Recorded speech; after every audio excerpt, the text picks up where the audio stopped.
Lost, now found on this Sonic Obsession.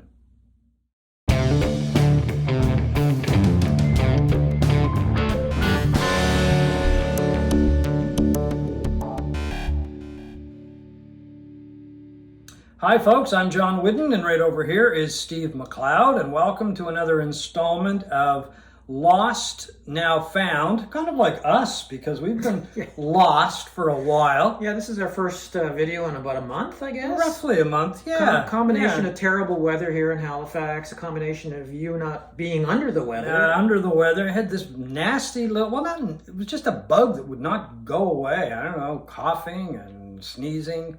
Combination of allergies, cold, and I think just the humid weather that we've been experiencing. The weather has been unusually humid for this part of the world. We don't usually get the kind of heat and humidity, and it's been kind of taxing. Yeah, taxing and kind of made people grumpy, but not me. No. Anyway, we're going to talk today about an album that both of us really like, but a lot of people may not have even heard of this album or albums. And really, we call it Lost, Now Found. And I'm going to let you go because I have no idea what you're going to feature. Right. Yeah. So these are albums that people have just sort of forgotten about them and they've just sort of disappeared into the mists of time. And my choice is Out of the Cradle by Lindsey Buckingham. This solo album by the former Fleetwood Mac frontman came out in 1992. And it came out 5 years after he left Fleetwood Mac the first time in 1987. And this is, to me, is the definition of an album that should have been way bigger than it was. And it certainly would have been if it was released in the 1970s or even the 80s, but it came out at just the worst time. This is one of those albums, the timing was completely off. North American audiences in particular, their taste turned sharply to really hard, angry, kind of nasty music. Like grunge was in its heyday when this came out. This was the year that Rage Against the Machine came out. What else came out that year? Dirt by Alice in Chains. So commercially successful albums really had taken a hard turn to hard rock, neo-metal. You know, Korn and bands like that were about to come out. And here's this guy that releases, you know, a classic Fleetwood Mac kind of pop genius stuff that he was capable of. And it just disappeared without a trace. Well, with the market like that, you can understand why. People just didn't want that brand of music anymore. And to me, it is it's by far his best solo album. I like all of his solo works. I think it is right up there with anything he did in Fleetwood Mac. To me, despite being a showcase for this guy's brand of melodic pop rock, it is also one of the best guitar albums in my mind. But not in the sense that you would think. Like there's very little in the sense of, you know, guitar pyrotechnics, but it's a tremendous showcase for the breadth of his abilities on guitar. I happen to think he's one of the most underrated guitar players in all of music. I think he can play, you know, these delicate flamenco style acoustic solos and these incredible searing rock solos. And this album is filled with that. He started working on it shortly after he left Fleetwood Mac in '87. It took him 5 years to do it. He recorded most of the instruments on this with the help from a couple of guys. It was co-produced by his colleague Richard Dashit, I guess is how it's pronounced. He did he produced some Fleetwood Mac stuff. Yeah, the classic stuff, you know, the Fleetwood Mac stuff. It is impeccably recorded. It's just an amazing album. We have yet to do our top 10 favorite albums of the 1990s, but spoiler alert, this will be in my top 10 list. What's the name of it again? Out of the Cradle. Yeah, I can remember when it came out. I think perhaps one of the problems that he faces, he just really didn't have the kind of profile that Stevie Nicks had when she released her solo stuff. I Yeah, mean, a no. lot of her stuff just went to the top of the charts, right? Even though to me he was the creative cornerstone of that era of Fleetwood Mac. You know, he's a great singer, a great writer, great producer, and to my point earlier, he's one of the most underrated guitar players of all time in my books. And this is just fantastic from beginning to end. I think, if I remember correctly, I bought it based on a review in Musician magazine. Oh, okay. And they were raving about it, and I bought it, and I was going to buy it anyway, and I couldn't stop playing this thing. Just for an example, a reviewer for the Washington Post wrote of this album that only Brian Wilson, Stevie Wonder, Paul McCartney, and a handful of others have made rock and roll as rich and powerful as this. Well, that's quite a statement. I've heard it, but it's been No, I have heard it years ago, but it just didn't make a mark with me. But I'm not a huge Fleetwood Mac fan of That Buckingham, Nicks, McVie anyway. So it's well produced stuff. It's good pop music, but I haven't listened to any of that stuff in years. The review site AllMusic called it, quote, maybe the finest and most unheralded album of the 1990s. And I agree with that 100%. So who else plays on it other than him? Let me see. Who have I got here? Larry Klein plays a few songs on bass, on 4 songs. Mitchell Froom, who, Okay. Larry Klein played with Joni Mitchell, I believe. And they were married, I think. At one Oh, point. that's right. Yeah, that's right. Mitchell Froom, who's done a lot of production and that sort of thing, is on organ on one song. Alex Acuna on percussion on some of he's an amazing percussionist. Yeah, and I don't know He's done a lot of work with Weather Report, and Yeah. he just brings everything to life that he plays on. Yeah, and I don't know this guy, Buell Neidlinger, on bass for one song, but he plays everything else. If there is one small criticism, and I've criticized albums about this before, it's the reliance on drum machines, drum sequencers. That was the era, though. Yeah. I'm like you. I agree with you, but that was the era. I mean, if Mick Fleetwood was playing drums on this would be an absolutely perfect album. But I just love his playing, the guitar playing. It begins with this, Spanish inflected acoustic instrumental, and then it segues into the opening song "Don't Look Down," which I think was released as a single, and that disappeared like the whole album did. But just incredible. I remember this album when it came out, Fleetwood Mac's The Dance. It came out in '97, so by this time Lindsey Buckingham was back in Fleetwood Mac, and it came with an accompanying video of this live performance.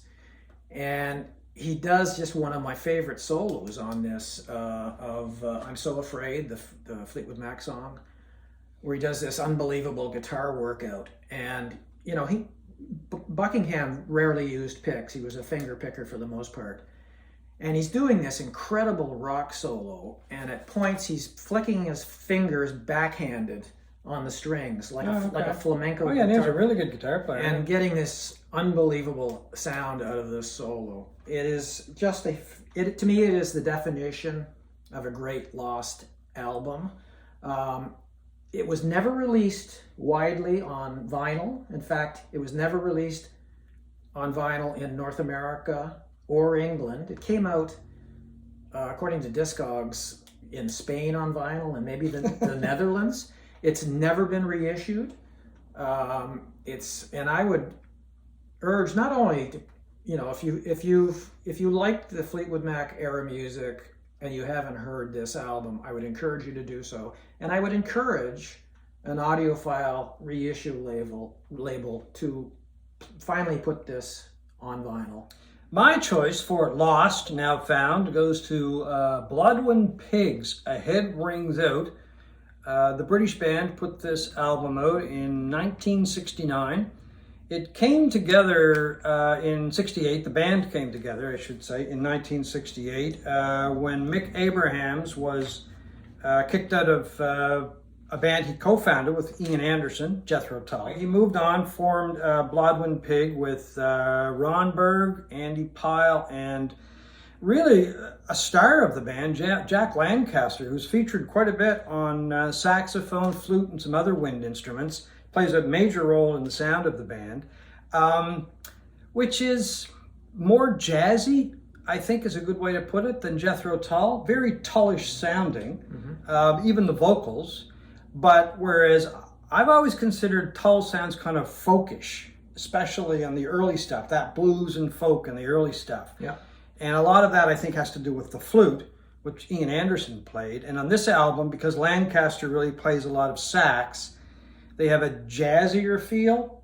I'm going to throw it kind of in the same mix as British groups like If, some of the work that John Mayall even did with horn players like Dick Hextall Smith, the Ainsley Dunbar Retaliation, Colosseum even, as far as that goes, some of the sound they had.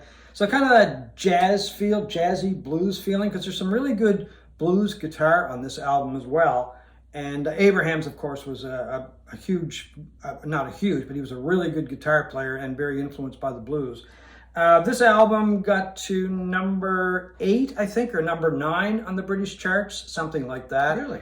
Yeah, it did very well, and they were well respected in Britain. I don't think they made much of a dent in North America, but at that era, there were a lot of British groups coming over here, and they would tour, I think usually as package tours, and you know, they would come over and everybody would sell out maybe, but probably because they were part of a bigger group. But the album itself, I don't think made much of a dent. I know a few people who really like this band, but never reached, of course, the heights that Jethro Tull reached. They were together for a couple of years, and then they were getting ready for a tour of America. So it must have been their 3rd tour, I guess, because they had been in North America for a couple of tours before that. And Abrahams had this reluctance to fly. So the other guys in the band said, well, if you don't want to fly, we're not sure if we want you in the band, because they would have had to do a lot of hopping around. So anyway, he was turfed out of his own band, and that was it. They did last a little while after that. And then over the years, there were different incarnations of Blodwyn Pig, but you know, nothing that even came close to this album or to the second album, which is called Getting to This, which I think the first album got to number 9 on the British charts, and that actually did even better. It went to number 8. But by then they were more well known. And I don't like that album as much as the first one. This back cover reminds me of Freeze, Fire, and Water. Yeah, kind of like the same. Very much so. It's an unusual name, Blodwyn Pig. Well, there you go. Now, do you know, I meant to ask you that, do you know what a Blodwyn Pig is? Well, I figure it's probably a British delicacy like head cheese or something. Is that what it is? I don't know. Well, Blodwyn, loosely translated, so I've read, means in Welsh now, not English, in Welsh it means love. So I guess Love Pig? Love Pig. But the interesting thing here is that the name of the band, it wasn't one of those things where they sat down and sat around and, you know, debated names and what are we going to call the band? That's for sure. Yeah, exactly. Apparently, the story is that a friend of theirs was very stoned one time and blurted out the name Blodwyn Pig. I'm guessing there was a lot of laughing involved, probably. Yes. Well, Abrahams says a friend came up with the name. As he says, he was, about the friend, he was off his head at the time and just came out with it. And, of course, he was stoned. So there you go. The second album, I don't like as much because it's jazzier and it's just a little bit more freeform, I guess would be a good way to put it. I find the songs in this album are a little bit more concise. Kind of like, to me, what Jethro Tull did. I always prefer the early Jethro Tull when they were actually dealing in songs and not suites or operas or a concept album. And I don't think Getting to This would be considered a concept album, even though there are a couple of tracks on it that are longer. It just doesn't have the same feel to me. And even Abrahams agrees with me on that. Just another quote from him about that. He said there was a flow to the music on the first album that really caught what I felt the band were all about. And that's missing to some extent with the second one. He also had, you know, some regrets about the band. He said he does feel that if the band had stayed together, it would have been huge. He said there was a lot of potential that they never got to explore, and they had a unique magic which you can hear on our albums. He says he tried to revive the band with different lineups, and that happened over the years, but they just never had the creative connection the original 4 had. And I think really they hit their peak with the first album. Yeah, we just want to spend a couple of minutes here at the end just to talk about another two losses in the musical community, Sinead O'Connor and Randy Meisner, who died in the last couple of weeks. Sinead was one of the most popular artists of the 80s and 90s, you know, known for her incredibly pure, soaring, and powerful voice. She recorded one of the biggest hits of the 90s, a cover of Prince's Nothing Compares to You. That the video just became this massive thing of her just staring into the camera and singing this as tears rolled down. Well, she was very charismatic. You couldn't take your eyes off this woman, right? Or off Sinead. I shouldn't say this woman. She was just, you know, she was magnetic, really, when you looked at her in the video. So yeah, and unfortunately, she became known more for what happened to her off the stage than anything else. Famously, she was on Saturday Night Live in the 1990s, and you know, expressing her dissatisfaction with Catholicism, which she was raised as a Catholic, and the Pope tore a picture of the Pope to pieces, and she was roundly criticized, and it probably didn't do her career any favors. No, I think that unfortunately she became known more for that, I think, in many circles than she did for her performing. I mean that happens all too often, I guess, with a lot of people, actors, singers, whatever, and that's unfortunate. I mean, it was one incident, really. Yeah, and then you know, she struggled with mental health issues her entire life. She admitted that she was bipolar, and I think probably some of that had to do with the things that happened to her later in life. Anyway, she died this week. The cause isn't known. And the other, Randy Meisner, was just one of the greatest pure voices in rock music in the 70s. You know? Yeah, I mean, he was a member of the original band, the Eagles, and to this day, my favorite Eagles album is still the first album. I mean, don't get me wrong, I really like Hotel California, which he also played on. But I don't know, that first album, it's just, I don't know, it's so basic, I guess. I mean, the songwriting was really good on that album. The singing was great on that album, the harmonies. It wasn't as commercial as a lot of the other stuff became. And to me, it's just still my favorite Eagles album. And I mean, I think probably a lot of it was because of the lineup at the time. Meisner, Fry, Henley, and Bernie Ledden. And he's been sick for quite a while. Yeah, he died. He was 77. He did the vocals on "Take It to the Limit." Yeah, which is one of the nicest, most beautiful Eagles one of the best Eagles songs. Yeah. And we should also mention Tony Bennett.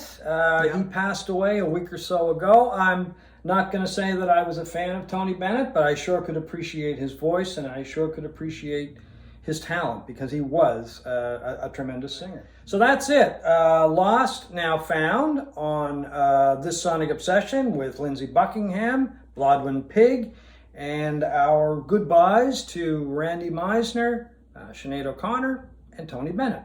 Thanks for watching this Sonic Obsession.